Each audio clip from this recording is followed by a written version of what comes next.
Although I feel like I say this at the end of each root diary video, I hope they're gonna really do well now. Hi there, this is Izzy, and today I'm excited to share with you something that's been a whole year in the making. So today it's the Neofinetia falcata root diary 1 year on.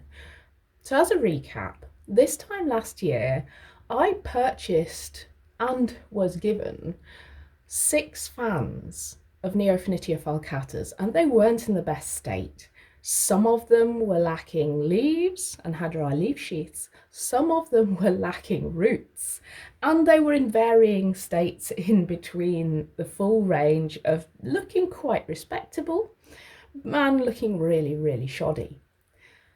I've learnt a lot from taking on these Neofinetia falcatas, but I think one of the main things I've learned is that I was really ambitious and naive in the beginning. But I've taken them through a variety of different types of care. I've tried to look after them. I've learnt a lot along the way, and I'm really excited to be sharing their progress with you today. I'm going to go through each plant in turn and a little bit about the care things that I have learnt with each one. So we'll start with the Shuteno. The Shuteno arrived with about 5 or 6 leaves on a really main beautiful fan and 2 smaller fans that were just sprouting out from the base. This plant was large but just had 2 stubs of roots, and I spent a long time trying to get those root stubs to really establish. That was one of the hard things with the Shuteno actually, was to get the roots to establish. I've read elsewhere that they can be shy root growers, so maybe this isn't a surprise. But I also found that it lost those 2 little fans from the base, and as you can see today it only has the main fan left, but also a really nice root system with roots coming out the bottom. So one thing with the little fans is they struggled a lot with the initial care conditions that I set up, which was sphagnum moss and the plants being potted and hydrated using sphagnum moss. And I learned a new kind of care later on that certainly might have accelerated the progress of the Shuteno had I known about it. And this is the water culture that I'll show you in a little while. I'm really lucky to still have this one, having lost those 2 fans at the base, 2 cases of rot. And I will have to keep a very close eye on it. It seems to be one that is a bit of a shy root grower, and it's also a little susceptible to rot. So beautiful specimen, and we'll see how that one goes in the future. Next up is the Komachi Masumi, or what I was told was a Komachi Masumi. I have to admit, not everything that I got from this person, this seller, turned out to be what it said on the label. So the Komachi Masumi arrived with 3 short but okay looking roots, and it had 4 leaves. It was quite a good sized fan compared to some of the others I received. It adapted well to the different kinds of culture and the sphagnum moss, and today it is still doing quite well. It hasn't grown a lot of leaves. We just have this one new leaf coming out the top, but you might be able to see how it has rehydrated. So if you look along this top leaf, you can see a tide mark. Now that is where the leaf was when I received it, all zippered up to there, and everything that doesn't have this tide mark on down below is where this leaf has rehydrated in my care. So this one is going from strength to strength, and I'm hoping this year will grow substantially, because one of the things that really held back the Neofinetia falcatas was a lack of roots, and now that they are growing roots down into the media, they're doing well, they should be able to shoot along. Now to the smallest of the fans, or at least the smallest of the fans that I received that is still alive. This is the noID Neofinetia falcata, and this one arrived with just 2 leaves and 2 bits of root. Today it has grown this whole extra new leaf, and a new one is starting out in the base down there. So this one is really starting to settle in, as it were. You can see new roots coming down through the medium here. It's a lovely, lovely, delicate pink colour, that root. I really like it. But yes, I have no idea what this is, and this plant is some years away from doing anything productive. I wish it luck over the coming year. It's got a long way to go, this one. Now, I mentioned a change in care. When my Neofinetia falcata fans arrived, I potted a lot of them into sphagnum moss recovery setups, thinking that the sphagnum moss would help them to stay hydrated and would give them the slightly acidic environment to help stimulate root growth.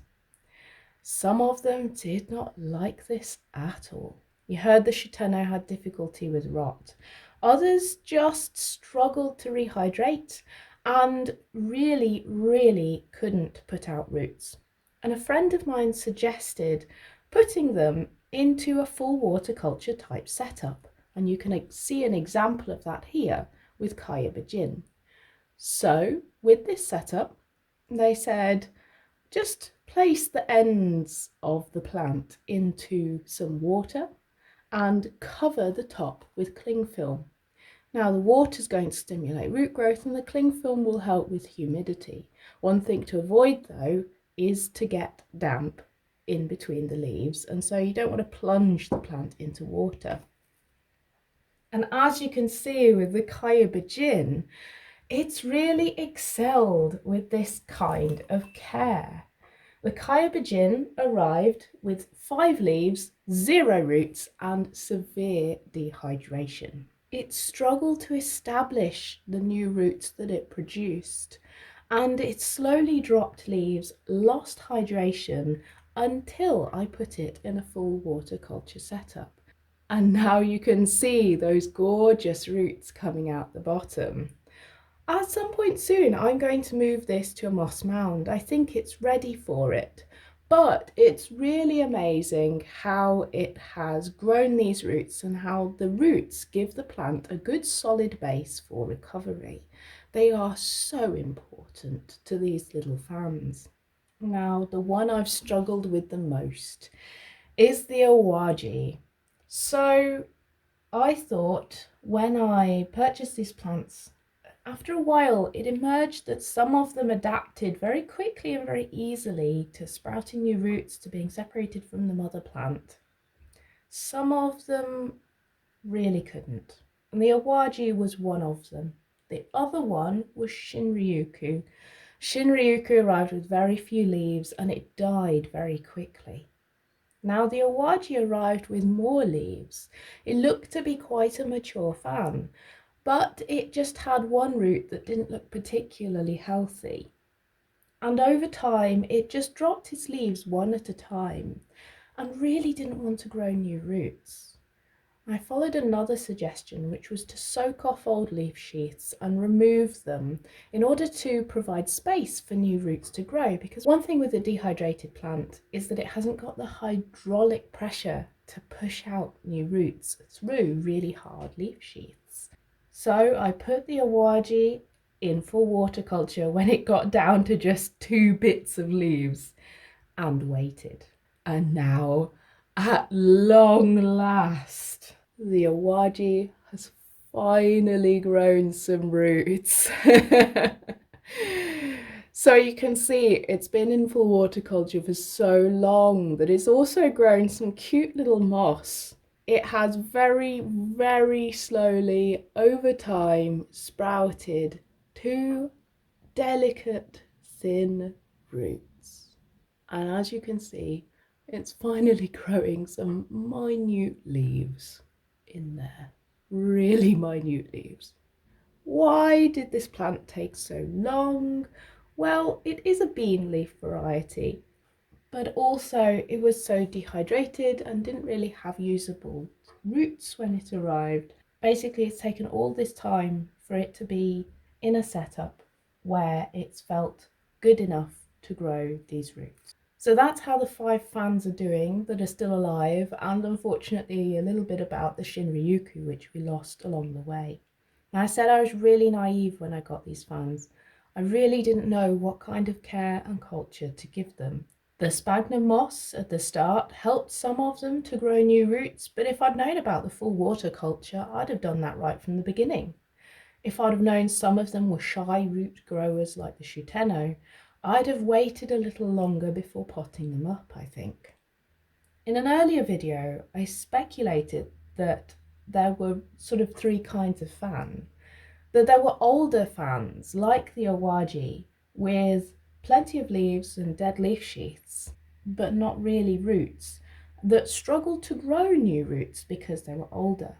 That there were younger fans, like the Shuteno, that had lots of leaves and could easily sprout the new roots needed. And that there were extremely young fans with very few leaves that didn't have the resources to make the roots needed. On balance, I think the main thing is condition. Some of the plants that I thought were younger have really taken a long time to get going, like the Kyobijin.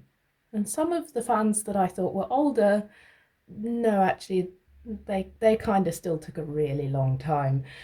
But essentially, I think it went back to the condition of the fan. The fans that were in good condition, that were ready to sprout roots, were ready to go, did well. And the fans that weren't, perhaps because they were dehydrated or because of other things, that they just weren't hormonally ready to grow roots, didn't do well. So I've learnt a lot along the way with these Neofinetia falcatas. I've enjoyed every painful moment of it. Hopefully this year some of them are really going to take off, although I feel like I say this at the end of each root diary video. I hope they're going to really do well now. That's really just a bit of naive optimism, isn't it, Izzy? But this time I've got high hopes. It's the start of the growing season. I think they'll do really well, even if it will take them a long time to show me any flowers. Thanks ever so much for listening. If you like this video, give it a like. If you'd like to hear more, just subscribe to the channel, and I'll see you again soon. Bye for now.